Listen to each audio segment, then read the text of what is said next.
नमस्कार, आप देख रहे हैं पॉलिटिकल आइडिया और मैं हूं प्रदीप कुमार। मित्रों, बिहार के लिए चुनावी वर्ष है और इस चुनावी वर्ष में हर दल एक दूसरे पर दबाव बनाने का लगातार प्रयास कर रहा है जिससे कि सत्ता में उसकी भी हिस्सेदारी हो सके। आज हम बात कर रहे हैं AIMIM के असदुद्दीन ओवैसी की। असदुद्दीन ओवैसी की पार्टी, आपको पता है, पिछले बिहार विधानसभा चुनाव जो कि 2020 में हुआ था, 5 सीट पर चुनाव जीतने में कामयाब रही थी।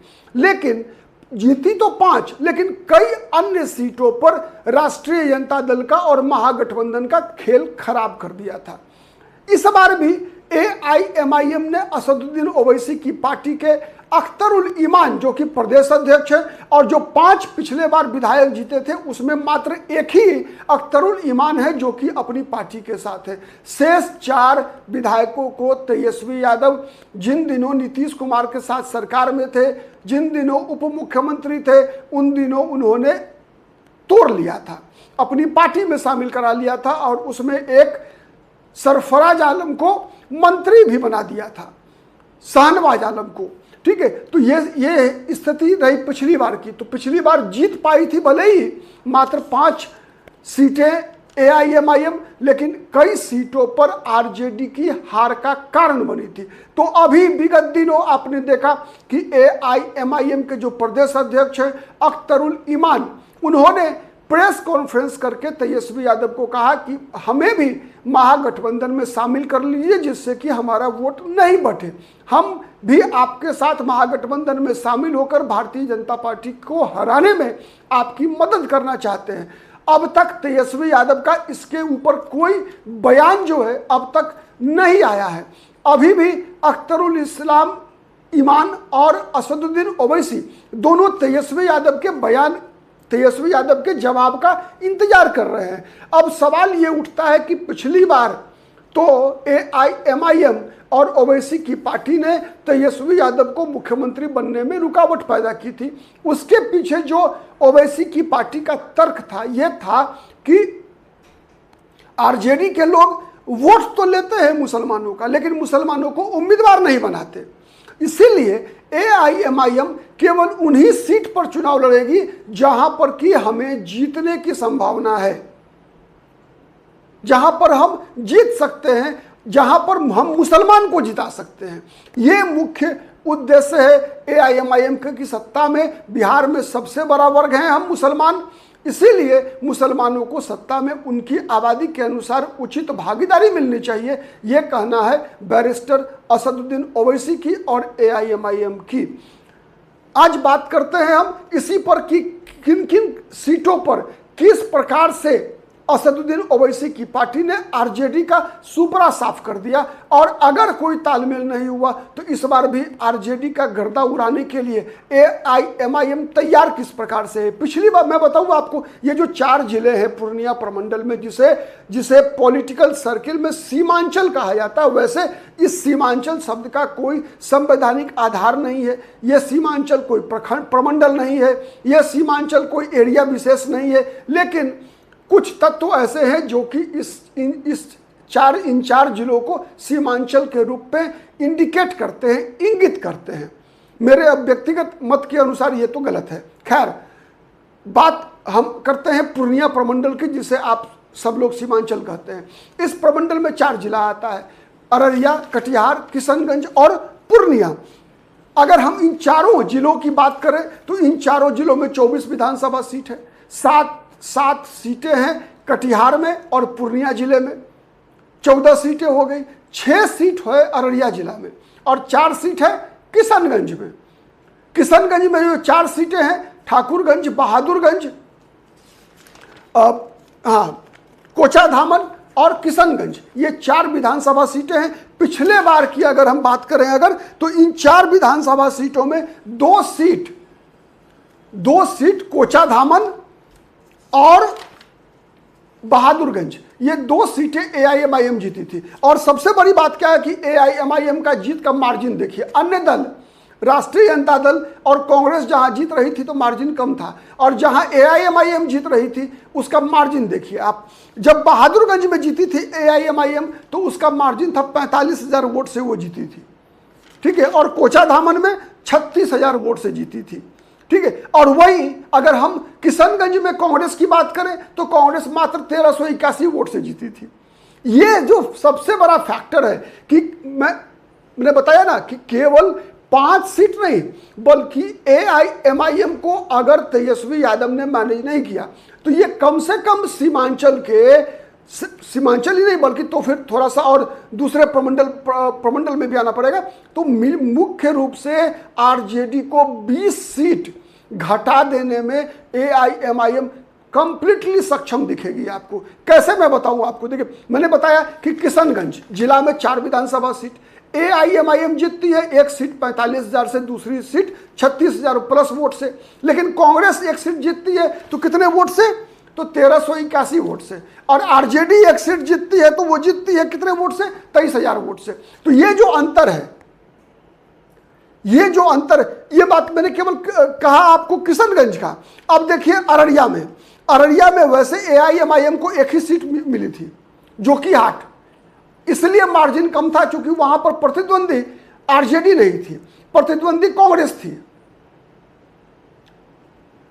ठीक है, अगर वहीं पर जोकीहाट में RJD थी, प्रतिद्वंदी सरफराज आलम, दोनों भाई के बीच मुकाबला था। अरे ये तो बहुत ही इंटरेस्टिंग है, दोनों भाई यहां पर शाहनवाज आलम और सरफराज आलम। देखिए ये बड़ा इंटरेस्टिंग कंस्टिट्यूएंसी बना जोकीहाट, जहां पर कि AIMIM के शाहनवाज आलम ने RJD के सरफराज आलम, दोनों मोहम्मद तस्लीमुद्दीन के पुत्र हैं, और जो भाई जीता AIMIM की टिकट पर, उस भाई को तेजस्वी यादव ने RJD में शामिल करा लिया और मंत्री भी बना दिया था।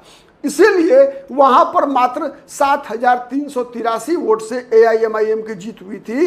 ठीक है, जोकीहाट में। ठीक है, तो ये अररिया जिला में मात्र एक सीट मिली थी। अब हम बात करते हैं पूर्णिया की। तो पूर्णिया जिला में देखिए 2 सीटें जीती थी AIMIM, 2 किशनगंज में, 1 अररिया में और 2 पूर्णिया में। पूर्णिया में जीत हुई थी अमौर विधानसभा सीट में और 22 विधानसभा सीट पर।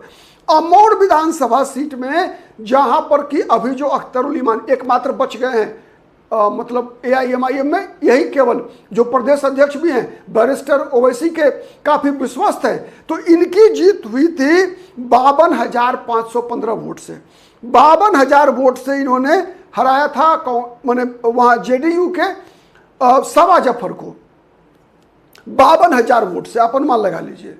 ठीक है, और वहीं पर 82 में वो जो जीत हुई थी उनकी, वो हुई थी RJD के मुकाबले 30,000 वोट से आगे थी। RJD से अगर तुलना करें, RJD को मिला था मात्र 38,000 वोट। वहां पर अब्दुल सुभान थे उम्मीदवार RJD के 82 में। ठीक है, और AIMIM के जो थे सैयद रुकनुद्दीन अहमद, इनको मिला था 68,000। बीजेपी के विनोद यादव लड़ रहे थे जिनको 16,000 वोट से ये हरा पाए थे। लेकिन RJD से कितना डिफरेंस था, RJD से 30,000 वोट का डिफरेंस था। तो ये हो गया पूर्णिया में अमौर और 82 ये 2 सीट जीती। ठीक है, अगर हम बात करें अररिया की, तो अररिया में जो है जोकीहाट में जीत हुई थी AIMIM की। नरपतगंज में लड़ी थी लेकिन हार गई थी, वहां पर बहुत ही खराब प्रदर्शन रहा था AIMIM का। ठीक है, रानीगंज में भी बहुत खराब प्रदर्शन, चूंकि रानीगंज सुरक्षित सीट है, लेकिन इतना वोट जोर लेकर आई थी AIMIM जिससे कि RJD की हार तय हो जाए। RJD को हराना, चूंकि रोशन देवी जो AIMIM की उम्मीदवार थी उनको मिला था 2412 वोट और RJD के उम्मीदवार की हार हुई थी 2304 वोट से। ठीक है, यह सबसे बड़ी बात है। उतना ही नहीं, फारबिसगंज विधानसभा सीट में वहां AIMIM लड़ी ही नहीं थी। ठीक है, उसके अलावा अररिया विधानसभा सीट पर लड़ी थी लेकिन वहां पर प्रदर्शन बहुत ही खराब रहा था AIMIM का। तो इस प्रकार से जो स्थिति है सीमांचल में, और सीमांचल में मेनली 15 सीट, मैं कह सकता हूं 15 सीट पर तो निश्चित रूप से सीमांचल में AIMIM RJD का बुखार उतार देगी, RJD का नुकसान करेगी। और 5 सीट ऐसे सीटें हैं जहां पर कि आप देखेंगे कि जो सीमांचल से बाहर है लेकिन मुसलमानों की आबादी बहुत ही बड़ी है। जैसे अगर मैं बात बताऊं, दरभंगा जिले में केवटी विधानसभा सीट है, ठीक है, यहाँ मुसलमानों की अच्छी खासी आबादी है, ठीक है। तो ऐसे कई और अन्य सीटें हैं। चनपटिया विधानसभा सीट है चंपारण में, ढाका विधानसभा सीट है, ढाका से तो उम्मीदवार की घोषणा भी कर दी है ओवैसी ने, ठीक है, वहां से राणा रणधीर सिंह को एक उम्मीदवार बनाया है।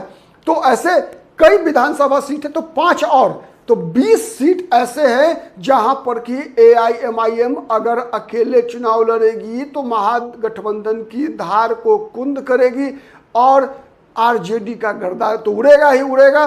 साथ ही इसका फायदा केवल और केवल NDA को मिलना है, नंबर 1। नंबर 2, ओवैसी का भी जो प्रयास है, उनका कहना यही है कि हम पर लगातार ये जितने भी राजनीतिक दल हैं, बिहार में राष्ट्रीय जनता दल, उत्तर प्रदेश में समाजवादी पार्टी, पश्चिम बंगाल में ममता बनर्जी, दिल्ली में कांग्रेस पार्टी, यह आरोप लगाती है कि AIMIM बीजेपी की बी टीम है, बीजेपी को हराने के लिए हम चुनाव लड़ते हैं, सॉरी बीजेपी को जिताने के लिए लड़ते हैं। तो अब उस आरोप को आप खारिज कीजिए। हम बीजेपी को जिताने के लिए नहीं, ये AIMIM का स्टैंड है, मैं बता रहा हूं। हम बीजेपी को हराने के लिए चुनाव लड़ते हैं, लेकिन साथ ही मुसलमान उम्मीदवार को जिताने के लिए चुनाव लड़ते हैं। आप हमसे तालमेल कर लीजिए, साथ में लड़िए, बीजेपी को साथ में हराएंगे, और नहीं तो इसका मतलब यह होगा कि आप केवल मुसलमानों से वोट लेना चाहते हैं, मुसलमानों को सीट नहीं देना चाहते। इसीलिए ओवैसी ने भी बयान दिया कि तालमेल करना चाहते हैं, तालमेल कीजिए, महागठबंधन में शामिल कीजिए, हमें भी सरकार में शामिल कीजिए, हमको अपनी हिस्सेदारी दे दीजिए। और बिहार में उनके जो लेफ्टिनेंट हैं अख्तरुल ईमान, उन्होंने भी यही बातें कही। तो ये एक AIMIM की स्ट्रेटजी है। अब इस स्ट्रेटजी को RJD इस पर किस प्रकार से रिस्पॉन्ड करती है, RJD तैयार होती है, नहीं होती है, क्या करती है, आने वाले दिनों में हमें पता चलेगा।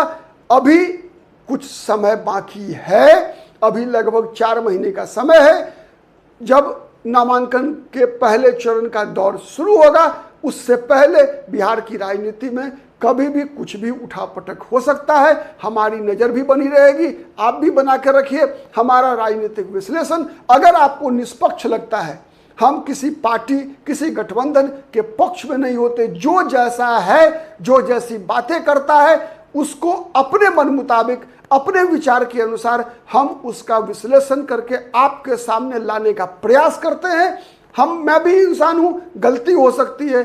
आप जहां कहीं भी आपको गलत दिखता है, अपने कमेंट बॉक्स में जाकर कमेंट के माध्यम से हमें भी हमारी गलतियों से अवगत कराइए। लोकतंत्र संवाद से चलता है, मीडिया लोकतंत्र का चौथा स्तंभ है। इसका काम ही है विधायिका, कार्यपालिका और न्यायपालिका हर के बारे में, हर पार्टी के गुण और दोषों का विश्लेषण करके जनता के समक्ष परोसना, जिससे कि जनता का पक्ष राजनीतिक दल को पता चले और राजनीतिक दल के पक्ष से जनता जागरूक हो सके। आज के लिए इतना ही। बहुत बहुत धन्यवाद। नमस्कार। जय हिंद, जय भारत।